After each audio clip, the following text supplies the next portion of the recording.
Hi friends, hello everyone, welcome back to my channel. In this video we're going to discuss ordinary differential equation को solve करने का एक और method exact differential equation. ये exact differential equation second order की exact differential equation है। First order की मेरे चैनल पे अपलोड है, आप जाके देख सकते हैं। और साथ में हायर ऑर्डर डिफरेंशियल इक्वेशन को सॉल्व करने के बाकी मेथड्स जैसे कि change of independent variables, dependent variables, variation of parameters, Wronskian method, CFPI method, homogeneous differential equation, इस टाइप के सारे मेथड्स मेरे चैनल पे अपलोड है, आप जाके वो भी देख सकते हो। अब जो एग्जैक्ट डिफरेंशियल इक्वेशन वाला जो मेथड है, इसमें हम क्या करेंगे, जो नॉर्मल फार्मूला होता है, क्या कंसेप्ट होता है, वो सारी चीज़ें हम देखेंगे। लेकिन इसका कोर आइडिया क्या है, इसका प्रूफ क्या है, ये आता कहाँ से, वो सारी चीज़ें भी हम डिस्कस करेंगे जो ज़्यादातर वीडियोज़ मिस कर देती है। सो स्टार्ट करते हैं।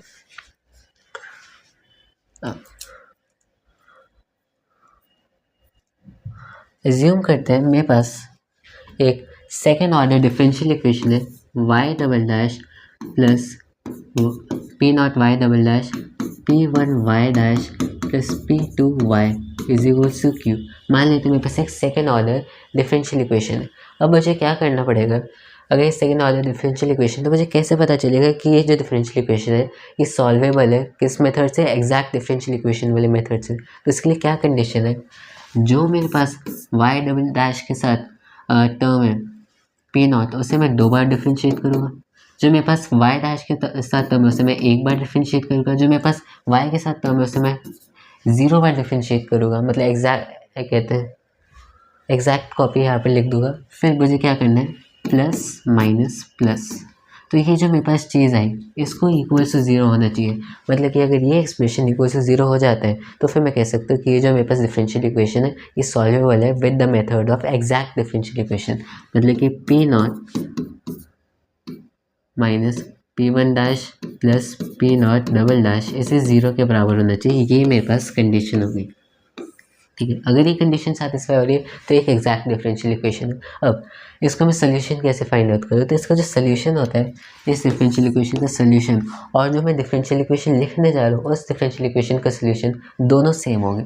वो डिफरेंशियल इक्वेशन क्या है, p nought d y by d x plus P1 minus p not का differentiation y is equals to integration of q with respect to x।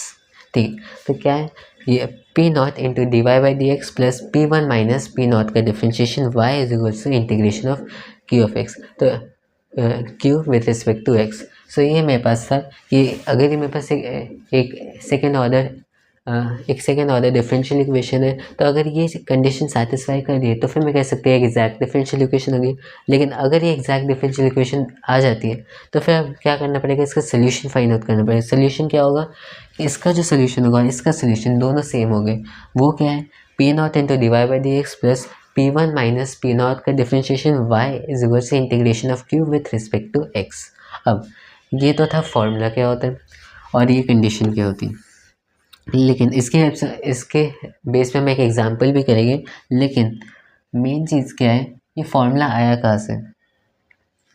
अब ये फार्मूला इसको हम डिराइव करने वाले हैं, सो स्टार्ट करते हैं।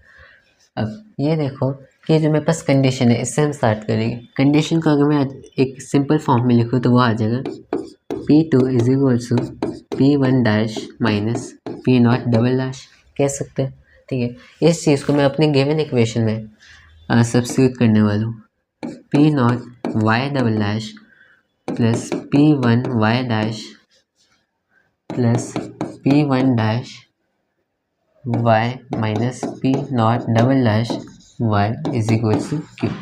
तो मैंने क्या किया, इस चीज़ को अपने गिवन इक्वेशन में सब्स्टिट्यूट किया और ये मेरे पास आ गया।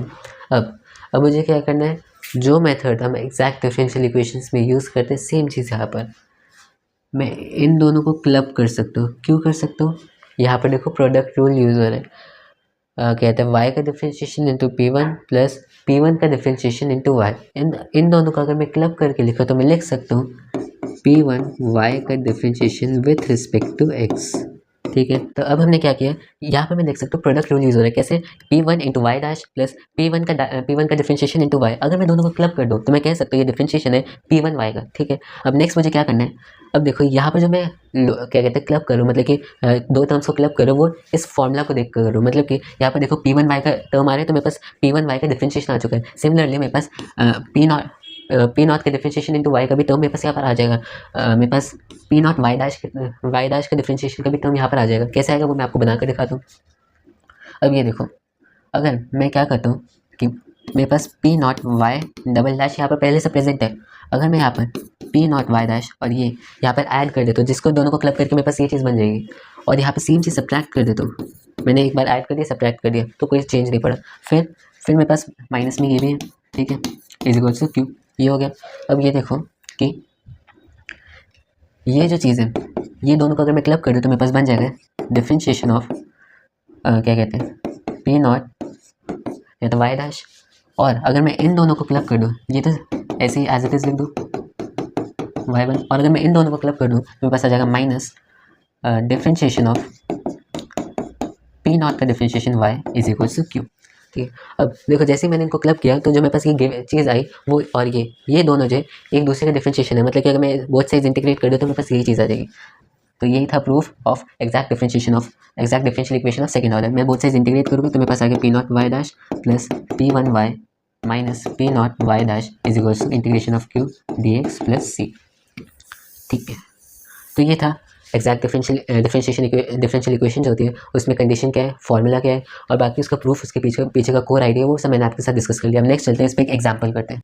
अब इस पर एक एग्जाम्पल करते हैं। एग्जाम्पल क्या है, 2x² d2y by d x square plus 6x dy by d x plus 2y is equal to क्या ले e to the power x sine x।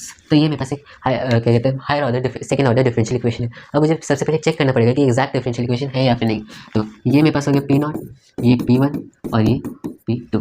क्या होना चाहिए, पी नॉट का डबल डिफरेंशिएशन माइनस p1 का differentiation plus p2, ये जो है इज इक्वल टू 0 के बराबर होना चाहिए। चेक कर लेते हैं। अगर मैं इसका डिफरेंशिएशन करता हूँ क्या आएगा, 4x, डबल डिफरेंशिएशन 4, तो ये मेरे पास आ गया 4 माइनस एक बार डिफरेंशिएशन के 6। अब ये देखो ये p2 क्या है 2, तो ये जो मेरे पास आया वो 0 के बराबर हो जाएगा। तो मतलब 4 + 2 - 6 0 हो गया। तो इसका मीनिंग ये है जो मेरे पास गिवन डिफरेंशियल इक्वेशन है वो एग्जैक्ट डिफरेंशियल इक्वेशन है। अब नेक्स्ट चलते हैं, पता चल गया एग्जैक्ट डिफरेंशियल इक्वेशन, तो इसका सोल्यूशन लिखना पड़ेगा। सोल्यूशन क्या होगा, p nought d y by d x plus p1 minus p not का differentiation y is equal to integration of q d x. ऐसे लिख सकते हैं, इसका सोल्यूशन ये होगा। अब पी नॉट क्या है, पी नॉट है 2x² dy by d x, p1 क्या है 6x माइनस पी नॉट का differentiation that is 4x y is equal to q का इंटीग्रेशन, क्यू क्या है मेरे पास ये e to the power x sine x dx। अब इसके आगे मैं इस चीज़ को लिख सकता हूँ कि ये मेरे पास हो जाएगा 2x। अब ये देखो ये जो मेरे पास आया रिजल्ट वो एक फर्स्ट ऑर्डर डिफरेंशियल इक्वेशन है जिसमें आप इंटीग्रेटिंग फैक्टर वाले मेथड से जो मेरे पास ये वाला इस वाली फॉर्म की होती है dy by d x plus p y is equal to q, इस टाइप की डिफरेंशियल इक्वेशन में कन्वर्ट हो चुके हैं, जिसको आप इजीली इंटीग्रेटिंग फैक्टर वो सब यूज़ करके सॉल्व कर सकते हैं। तो इसके आगे का काम आपका है। तो ये बस ये था कि एक्जैक्ट डिफरेंशियल इक्वेशन की कंडीशन क्या होती है, फॉर्मुला क्या होता है, उसका प्रूफ क्या होता है। हमने एक एग्जाम्पल भी करके देख लिया। हम नेक्स्ट वाली वीडियो में देखेंगे कि हम कैसे सॉल्व कर सकते हैं डिफरेंशियल इक्वेशन जहाँ पर हमें पार्ट ऑफ CF नोन हो। तो पार्ट ऑफ CF नोन वाला कंसेप्ट हम नेक्स्ट वाली वीडियो में देखेंगे। बाय।